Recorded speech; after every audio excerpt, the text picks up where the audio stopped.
Olá pessoal, tudo bem? Bem-vindo a mais um vídeo do canal. Hoje eu vou falar um assunto bem diferente do tema central do canal, que é o cálculo de risco. Por que eu vou falar disso? Vou falar disso porque risco e perigo são duas coisas diferentes. E as pessoas costumam enxergar de forma errada, né? Elas costumam falar de algo que é perigoso ou arriscado. Só que então eu vou mostrar uma fórmula bem interessante para a gente poder separar o que é o que. E perigo não é a mesma coisa que risco. Por que eu vou fazer esse vídeo? Porque ele se aplica a todas as áreas. Tudo que você vai fazer na vida, você pode aplicar esse cálculo e vai te trazer algum benefício, você vai poder tomar decisões melhores. Eu aprendi isso com o professor Afonso de Vasconcelos. Ele é sismólogo, geofísico, foi professor da USP e revisor de artigo científico, dono do canal Ciência de Verdade. Bom, meu propósito aqui não é ficar divulgando o canal dele, mesmo porque eu concordo com algumas coisas e outras não, mas eu quero dar os créditos para quem tem que ter o crédito, né? Então esse cálculo possui uma fórmula, e essa fórmula é essa. Risco é igual a perigo vezes exposição vezes vulnerabilidade. E o que é cada item desse? Perigo. Perigo, em geral, ele é um valor fixo, ou seja, é algo que não tem como mudar. A exposição. A exposição às vezes pode ser controlada. A vulnerabilidade, sempre que a gente quiser ou tiver como, a gente pode controlar. O que é o perigo? Perigo é algo intrínseco do meio, ou seja, não muda, faz parte da característica daquela situação. É um valor fixo, como eu disse anteriormente. Alguns exemplos de coisas perigosas. Raio-X, por exemplo. O raio-X ele possui um alto nível de radiação, certo? Isso não muda. O raio-X é uma radiação que atravessa a carne e demonstra o osso ali, por exemplo. Então, a radiação é alta. Outro exemplo de coisa perigosa, o câncer. O câncer ele pode facilmente levar à morte, certo? Quando se fala em câncer, já é uma preocupação normal das pessoas, né? Um vírus altamente contagioso, né? A gente está bem no meio de uma situação aí. Eu não vou nem falar o nome do vírus, você deve saber qual que eu estou falando, por exemplo. Cidades grandes possuem uma maior criminalidade. Isso é algo que é perigoso, né? A criminalidade em cidades grandes. Endividamento por empréstimo, né? Ou seja, é perigoso atrair alguma dívida por meio de um empréstimo. Outro perigo.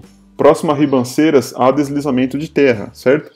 Por exemplo, se você pegar um terreno que seja plano, não vai ter deslizamento de terra. Mas próximo de ribanceira pode acontecer, então é algo perigoso, é intrínseco do ambiente. O que é uma exposição? A exposição é o tempo em que uma situação é exposta ao perigo. É algo que pode ser controlado ou não. Alguns exemplos, vamos ver. Funcionário que opera a máquina de raio-x possui uma alta exposição, né? Eu estou pegando os mesmos exemplos que eu falei do perigo, vou aplicar na exposição agora. Colocar exemplo de situações que têm uma alta exposição ao perigo. Consumo de alimentos transgênicos diminui a imunidade. Como eu dizia anteriormente, câncer é perigoso. Se você consome muito alimento transgênico, a sua imunidade cai. Se a imunidade cai, aumenta o risco de câncer. A gente vai chegar lá no cálculo de risco. Funcionários da saúde possuem muitas horas de exposição a um vírus, certo? Ou seja, todos os dias o funcionário da saúde está lidando com o perigo do vírus. Policiais que trabalham em cidade grande estão mais tempo expostos ao perigo da criminalidade da cidade grande. Empresários fazem empréstimo para os seus negócios, ou seja, vamos supor que eu não tenho nenhum negócio, não sou empresário, eu não estou tão exposto à necessidade de fazer um empréstimo.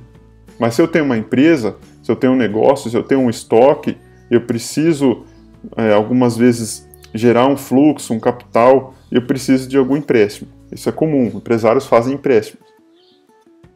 Uma casa construída próxima a uma ribanceira. É uma casa que ela está exposta constantemente a um perigo de deslizamento. E o que é uma vulnerabilidade? Vulnerabilidade é a fragilidade da situação em relação ao perigo, ou seja, é algo que sempre pode ser controlado. Então eu vou dar aqui alguns exemplos ainda seguindo os mesmos exemplos anteriores aí do perigo e da exposição. Colete de chumbo é capaz de isolar a radiação, então todo operador de raio-x ele utiliza um colete de chumbo para diminuir a vulnerabilidade que ele tem de adquirir algum problema de saúde por causa do raio-x. Consumo de alimento orgânico aumenta a imunidade. Então, se você tem uma imunidade melhor, diminui a chance de você ter câncer.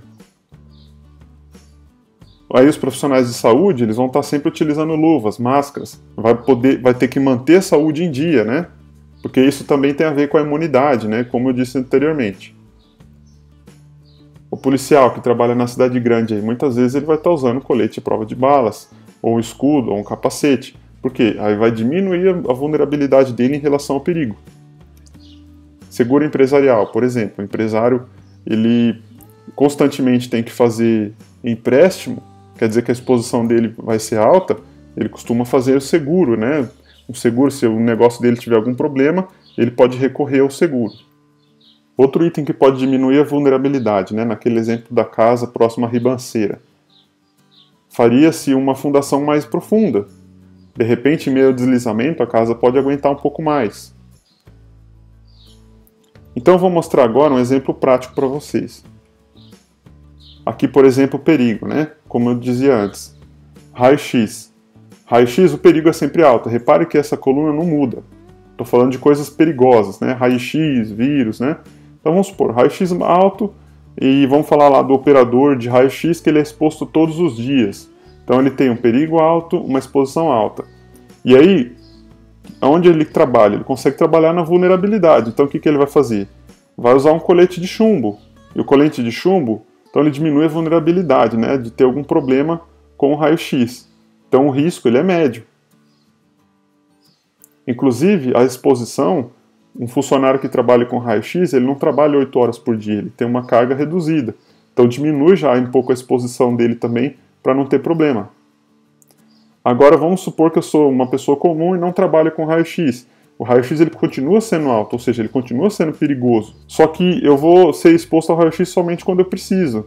Sei lá, quebrei uma perna ou estou com algum problema de saúde que eu vou ter que fazer um raio-x. E a vulnerabilidade aqui minha eu não vou colocar nada, ou seja, minha vulnerabilidade é alta. É mais alta do que o colete de chumbo lá que é utilizado pelo profissional da área. Só que ainda assim o meu risco é baixo. Por quê? Porque a minha exposição é muito baixa. Um exemplo aqui de um vírus. Vamos falar que a minha exposição é baixa, né? Eu tenho poucas exposições ao vírus. Vamos falar que eu trabalho de home office, não saio de casa, então minha exposição é baixa. E aí, além disso, vamos supor que eu tenho uma boa alimentação e faço exercício físico, então o risco de eu contrair, de eu ter algum problema, ter uma morte por causa de um vírus, o risco é baixo. Nesse outro exemplo aqui, ó, o perigo continua sendo alto, né, desse exemplo de vírus, só que vamos supor que o meu trabalho exige o contato com outras pessoas. Então, a minha exposição ao vírus ela é alta, então tem um vírus perigoso e uma exposição alta. E vamos supor que eu também possuo uma doença crônica, né, eu até coloquei um exemplo aqui, a asma. Então você imagina que a vulnerabilidade também é alta. Então você imagina, a pessoa é vulnerável a ter um problema com vírus, o vírus é alto, o perigo dele é alto e a exposição dela é alta. Então o risco dela ter algum problema com isso também é alto. Então é isso, o cálculo de risco ele é simples. É algo que pode ser ensinado nas escolas, né? Se você tem em mente esse funcionamento, você aplica isso todos os dias da sua vida. Faça o teste, deixa nos comentários aí o que você achou, espero que tenha te ajudado.